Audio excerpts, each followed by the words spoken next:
The gas tank said full on it, so I'm like, hey, he put gas in here, you know. I'm like, okay, let's go, get on the road. So the car cut off in the middle of the freeway, like it just cut off. I'm like, How long had you been driving the car before it cut off? maybe like about 5 miles or so, I don't know. Okay. Did the defendant tell you about the gas? No, he did not. Put gas in it? No, he didn't. So I pulled up, merged over. I called him immediately before I called them. And I, told him the car just cut off. He said, oh, you just ran out of gas. I'm like, how did I run out of gas? And it said full tank. He said, I promise you that's all that's wrong. So I called them and I tell them, hey, come turn around. I'm stuck, on the side of the road or whatnot. So we get the gas and we make it back to Sacramento. And I'm like, this car is driving weird. Like, it's not driving like it should. Let me just stop you for a moment, if I may. Did you ask him specifically about whether the car had been smogged? Yes, I did. And what was his response to you? Yes, it had been smogged. Is that right? No, I didn't. No, your response was not that it had been smogged, but that it had all the tax records and that there was nothing wrong with it. No, I didn't. Because you didn't have the smog test, did you? No. So you know that in California, when you sell a car, you must provide the buyer with a smog certificate because otherwise it can't be registered? You know that, don't you? No, I did not know Well, that. now you know it. Now I know, yes. Okay, continue. So I took it to O'Reilly or AutoZone, one of them, and they plugged in the machine thing, and it came up that the check engine light, a bulb had been taken out of it. So he showed me, he said, start up the car. He said, look, it doesn't even light up. You know when all the lights come on? No check engine light. So I was like, oh my God. What is the explanation for that? My explanation for that, for one, it wasn't the next day. This was a week later that she went to a smog shop and got it tested. Is that true?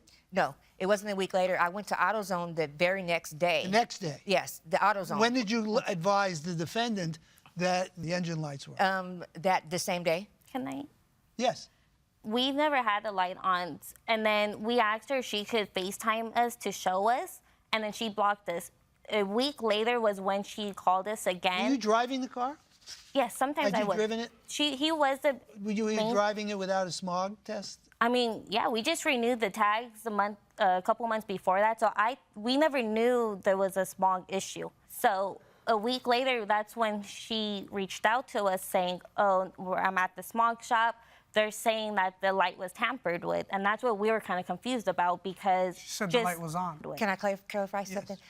I was talking fast when I told him about the engine light. I was like, hey, the check engine light was on. I mistakenly said that, and when I said the check engine light was on, he said, no, it wasn't.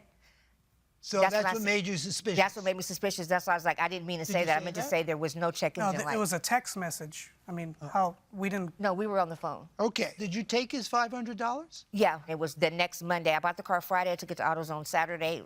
Monday, I went to the smog place. And the smog guy even called him and talked to him and said, hey, the check engine light isn't working. Somebody did something to it, And I was like, I want my money back, And he had already put it down on a Camaro. She didn't know that yet. She didn't ask for her money either way. Yes, I did. She wanted to fix the car. All right. So what happened to the car now? Did you get it smog tested? The car doesn't work. First of all, it had 5 codes that came up. I would have known that if the check engine light was working. I got one part fixed, cost me $450, which is one of the codes. I got another part fixed for $345 or something, $345. Right. So I almost put $1,000 into it. 4 more need to be fixed, or 3 more need to be fixed. And how soon after you purchased the car did you get that report that all those things were wrong? The next week. The next week. And I noticed in your text message answers to her, you said there was nothing wrong with the car, nothing at all. No, nothing was wrong with the vehicle. I don't have a car now, and I'm out of $7,700. I have a question about a picture in your evidence. Page 15. There's a picture, and underneath it, you have the defendant saying, we're on our way. With some gas to help you. Yeah. You respond with, my daughter turned around, she is getting it, I'll keep you updated, thank you. So I'm assuming that you haven't gotten gas yet. Right, I did not. So how are you out of gas and you're half That's what a I'm tank? saying, it's broken. So it said that it was a half a tank. Originally it said a full tank when I test drove it, same night. But I took a picture of it because I'm saying, hey, it says it's a half tank in here. So what is this picture in your exhibits, page 6? That was a couple of days later when I told him, hey, I filled the tank up and it says empty still. Were you aware of that issue? No. I've never had an issue with things like that. That's why, I was very confused at it. So the only thing that I could explain on that, I mean, it happened as soon as she left you. Because she originally said that the car broke down.